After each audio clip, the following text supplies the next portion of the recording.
कहाँ कहाँ उनके पास मेल का सुविधा है, उन लोग भी हमारे प्राइम मिनिस्टर जी को 15 अगस्त को अनाउंस करने के बाद में हम लेटर दे चुके। इसके अलावा सरकार से कुछ जवाब नहीं आया। हमारी जो डिसीजन CWC में हुआ है वो तो हम करने का 100% गारंटी। कैसा करना, कैसा आगे जाना, ये सोच के लिए आज के दिन हम आप सबको बुलाए। ये आप जो आज बात करने जा रहे हैं, हमारे CWC का जो निर्णय है, एक जो EPO ऑफिस में ताला ठोकना, अलग जो है ये अवमानन करना, ये जो स्टेप जो अभी बचा है तो उसको हर राज्य के लोग आपका ओपिनियन देना, बाद में आपके स्टेट से आप कितना प्रोग्राम कर सकते हो बोलना। वो अलग बोल के फायदा नहीं है, वो एवरेज निकालिए हर स्टेट का। निकालने के बाद एक निर्णय लेने का हम सेंट्रल कमेटी ने डिसाइड करें। इससे पहले मैं इसको लोगों को बोलना चाहता हूँ, आप बात करने से पहले 100 बार सोचिए, ये जो प्रोग्राम है हम 100% सक्सेस कर सकते क्या। मेरा रिक्वेस्ट है वैसे ही करने का नहीं, ये लास्ट प्रोग्राम है, करना है तो बराबर करना, स्ट्रांग करना, इफेक्टिव करना, नहीं तो ऐसे लड़ते जाना। पिछले 10 सालों से आंदोलन कर रहे हैं, ये हमारे लिए तो बहुत बड़ी स्ट्रगल है हम सबके लिए, लेकिन मेरे ख्याल से सरकार के लिए भी काफी लज्जास्पद विषय है कि बूढ़े लोग रास्ते पे है, आंदोलन कर रहे हैं, अपनी मांग रहे हैं, जो जायज मांग है, जो मांग 2013 में इन्होंने ही कही थी, लीड किया था, अब उसको अब भूल गए। 10 साल 12 साल हो गए, 13 साल हो गए। तो इसलिए ये विषय सरकार के प्रति उदासीनता अभी लोगों के मन में आ रही है, रोष आ रहा है। ये हर जगह से पता चलता है, लेकिन हम इतनी मेहनत के बाद हमारा संकल्प छोड़ नहीं सकते।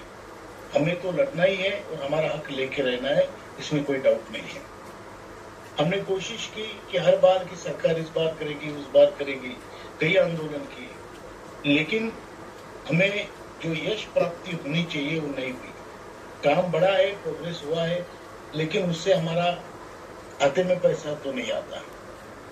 तो इसलिए ये इम्पोर्टेंट मीटिंग है। नरगुन साहब ने बिल्कुल सही कहा है कि बहुत ही इम्पोर्टेंट मीटिंग है, इसमें आप सब हिस्सा लें और जो पॉसिबल है वही बताएं। अभी जो हमने CWC में सबने मिलकर सोच के जो प्रोग्राम बनाया था, उसमें से राजीव जी ने कहा वैसे 2 प्रोग्राम हो गए।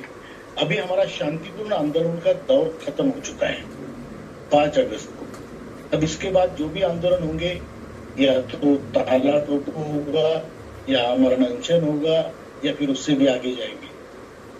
तो ये ध्यान में रखते हुए मैं आपसे रिक्वेस्ट करता हूं कि इस हिसाब से आप अपने सुझाव दीजिए। नरगुन साहब का वो सुझाव भी अच्छा है कि पहले लोग बोले तो अपने प्रदेश के अधिकारी लोग हैं, पदाधिकारी है, उसके बाद कोऑर्डिनेटर उसको समाप्त करे, तो उससे पता चलेगा कि भाई क्या आवाज क्या है, और इस हिसाब से हम करेंगे। हमारा ये संकल्प है कि ये काम करना है। और वास्तविकता ये है, वास्तविकता ये कि ऐसा नहीं है। जब हम कोई युद्ध जीतने के लिए जाते हैं, युद्ध में जाते हैं, तो एक परिस्थिति ऐसी आती है कि जहाँ सैनिक थक जाते हैं। वो कहते हैं नहीं भाई विजयश्री क्या मालूम कब मिलेगी, हम तो थक चुके हैं, हम तो निराश हो चुके हैं, अब हम आगे चल नहीं सकते हैं। लेकिन वही पॉइंट ऐसा रहता है कि जब हमें विजयश्री बहुत नजदीक रहती है, इस बात को हमें भूलना नहीं चाहिए। आपने मार्च महीने में आंदोलन किया, 9, 10, 11 को जो आपको आंदोलन किया आपने, उसका ही परिणाम था कि स्टैंडिंग कमेटी ऑन लेबर की रिपोर्ट जो कई दिनों से दफ्तर में बंद थी, जो कई दिनों से कचरे में पड़ी हुई थी, उसको सरकार को निकालना पड़ा और 17 मार्च को संसद के दोनों पटलों में रखना पड़ा। उसका उल्लेख किया गया है। ये हमारे आंदोलन की सफलता है। अभी आपने 5 तारीख को आंदोलन किया, उसके पहले कई MP श्रम मंत्री जी को मिल के आ गए, इंदिरा कांग्रेस के 7 से 8 MP जो है वो माननीय श्रम मंत्री जी से मिल गया। उनमें से एक MP है, बाकी लोग ये बात नहीं करेंगे। उदाहरण बताऊंगी आपको, माननीय कमांडर साहब ने हमको भेजा था अमरावती। उन्होंने कहा कि उस सब लोगों में एक बलवंत वानखेड़े जी भी है और दूसरा आप जो है अनिल बोंडे साहब से मिलकर आइए, क्योंकि अनिल बोंडे साहब वो शाह साहब को मिले थे, इसलिए आप इन दोनों से मिलकर आइए। तो अनिल बोंडे साहब की तो हमारी मुलाकात नहीं हुई, लेकिन बलवंत वानखेड़े जी की, माननीय बलवंत वानखेड़े जी की जो लोकसभा के सांसद हैं अमरावती के, उसके घर पे गए, उनके ऑफिस में गए। हमने उनको कमांडर साहब का संदेश बताया कि मैं आपके प्रति कृतज्ञता व्यक्त करने आया हूँ। वो इतने खुश हो गए, बोले आप काहे के लिए आए, आप हमको फोन करके बता सकते थे। मैंने उनसे कहा कि कमांडर साहब ने हमको विशेष इसलिए भेजा है और इसलिए भेजा है कि हमें बताइए कि आपकी क्या चर्चा हुई। तो उन्होंने बहुत सारी पॉजिटिव चीजें बताई हैं, लेकिन उन्होंने यह भी कहा है कि आपको जो डिमांड 7,500 रुपए प्लस डीए की है, हो सकता है सरकार उतना न दे, लेकिन हम जो है आपको सब प्रकार से सहयोग करने के लिए तैयार हैं। हम योजना बना रहे हैं हमारे पक्ष की ओर से कि आपको मदद की जाए। ये जो परिणाम है ये आपके 5-8 जो अगस्त में आपको आंदोलन किया है आपने, उसका ही परिणाम है। बहुत सारे MP जो है माननीय श्रम मंत्री जी को मिले, उसके बारे में विस्तार से मैं आपके सामने नहीं बताऊंगा।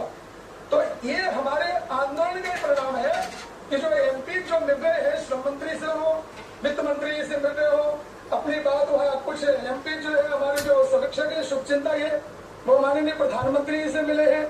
ये सब ऐसा नहीं है, ये विजयश्री दिलाने में आपको निश्चित रूप से सहयोग करेगा, निश्चित रूप से आपको सफलता दिलाएगा। ये बात हमें भूलनी नहीं चाहिए। दूसरी एक और बात मैं आपको बता दूं कि जो सेंट्रल CWC में हमारा जो निर्णय हुआ है कि EPF ऑफिस के ताला लगाना ऐसे नहीं है कि उठे छोटे आप हो जाए ताला लगा रहे। जो सही में कल्प्रिट है आज के हिसाब से अगर देखा जाए तो EPF ऑफिस के जो रीजनल कमिश्नर से वही इसके कल्प्रिट है। उसका कारण है कि हायर पेंशन के जितने केसेज हैं इन लोगों ने रिजेक्ट कर दिए हैं। किसने किए? क्या CPFC ने थोड़ी किए हैं। CPFC की ओर से तो 17 जनवरी 2025 का सर्कुलर आ चुका था। बाद में 18 तारीख को जो हमारे सर्कुलर जो निकला है CPFC ऑफिस से, वो हमारे विरोध में था, लेकिन फिर 25 मार्च 2025 को फिर एक सर्कुलर आ गया। उसके हिसाब से ये लोग कार्रवाई नहीं कर रहे हैं और हमारे हायर पेंशन के केसेस रिजेक्ट कर दिए लोगों ने। वो CPFC कहने से थोड़ी किए हैं, वो तो इन लोगों ने अपने अधिकार क्षेत्र में किए हैं। इसलिए हमको EPF ऑफिस में ताला लगाना जो हमारा ठहरा हुआ कार्यक्रम है वो करना बहुत जरूरी है।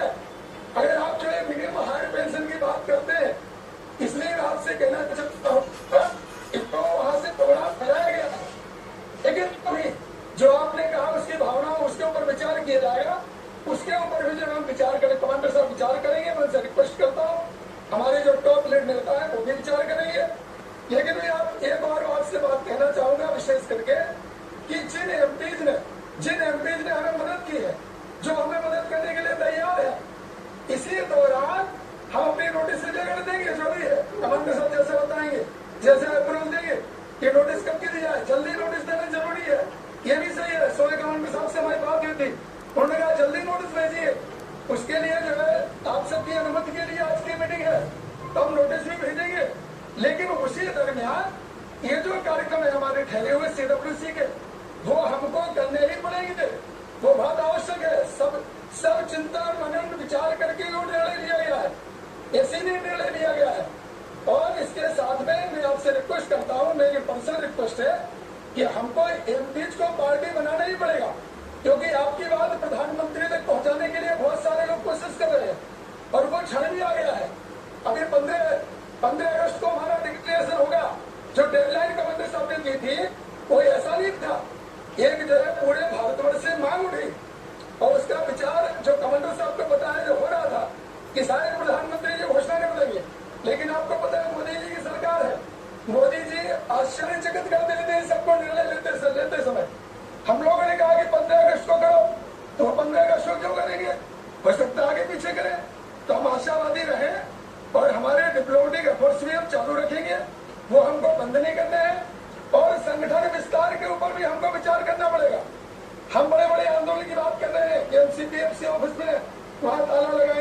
आंदोलन करेंगे, उसके लिए आपको योजना बनानी पड़ेगी।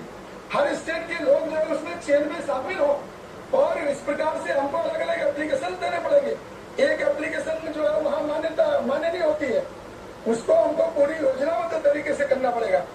तो माननीय कमांडर साहब से हम अनुरोध करते हैं, जो आपने सुझाव दिए हैं उसके ऊपर साफ विचार करें और आज के आज हम तो उसके ऊपर निर्णय ना लें, लेकिन आपके सभी विचार जो आए हैं वो सम्मानजनक है, उसका सम्मान किया जाए, आपकी भावनाओं का सम्मान किया जाए। और जो शोभा करंदलाजे की बात है, बिल्कुल सही बात है, जो पोखरकर साहब ने कहा, उसका स्वागत करते हैं, क्योंकि ये मैडम बार बार जो है भ्रामक उत्तर दे रही है।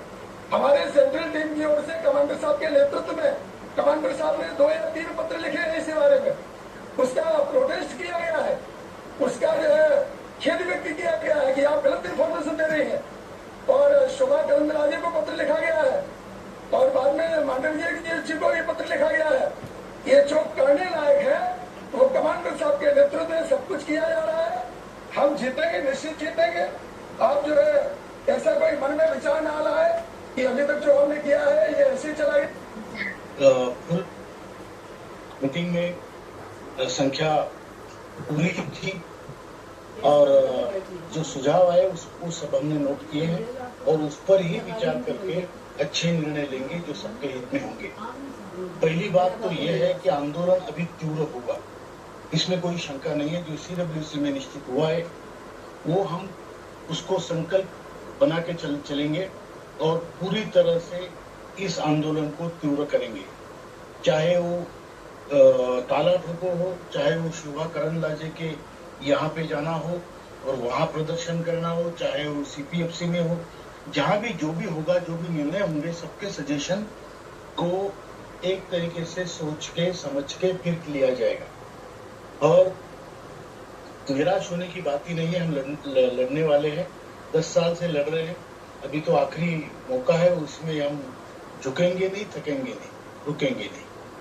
हमें ये देखना है कि अभी जो आंदोलन होगा इफेक्टिव होना चाहिए और उसके लिए हम तीव्रता से आंदोलन करेंगे। जो भी आंदोलन करेंगे तीव्रता से करेंगे। निर्णय आज हम नहीं लेंगे क्योंकि बहुत सारे सजेशंस है, इसको एक धागे में पिरो के कैसे ज्यादा से ज्यादा सजेशंस को हम कैसे अकोमोडेट कर सकते हैं ये देखेंगे। और जो भी आंदोलन होगा ये आर पार की लड़ाई होगी, इसमें कोई शंका नहीं है, क्योंकि इसके बाद स्टेप सिर्फ आमरण अनशन है, आत्मदाह है। तो वो स्टेप्स तो अभी आज हम क्लियर नहीं कर रहे हैं, लेकिन जहां तक हमने डिक्लेयर किया है वो तो CWC में वैसे डिक्लेयर हो गया है। लेकिन जो स्टेप बाय स्टेप हम कर रहे हैं, अभी ये ताला ठोको आंदोलन, शोभा करंदलाजे के यहाँ पे जो पोखरकर साहब की सलाह है, बहुत अच्छा सुझाव है और हम करेंगे।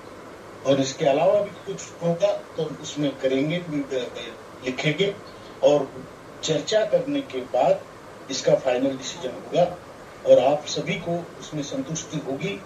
क्योंकि कई बार होता है कि हम जब शांतिपूर्ण आंदोलन करते हैं तो लोग बोलते हैं तीव्र होना चाहिए, जब तीव्र करते हैं तो बोलते हैं मुश्किल हो जाएगा। ऐसा नहीं चलेगा। जो अभी पहले शांतिपूर्ण किया हमने, अभी तीव्र करना है तो अभी ये नहीं कि नहीं ऐसा नहीं होगा, लोग नहीं आएंगे। क्यों नहीं आएंगे भाई? इसका मतलब आप सक्षम नहीं है, आपको तो लोगों के पास जाना चाहिए।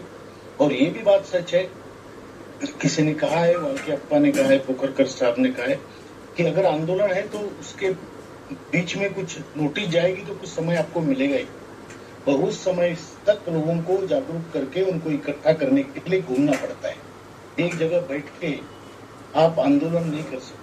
हम भी सेंट्रल टीम है लेकिन पूरे देश में घूमते हैं, तभी वो आंदोलन बढ़ता है। आंदोलन के हमारे इलाके में तो लोग जमा नहीं होते, मतलब आप कांटेक्ट नहीं कर रहे हैं तो करिए, लोगों को जागरूक कीजिए, वही हमारी स्ट्रेंथ है, बाकी कुछ नहीं हमारे पास।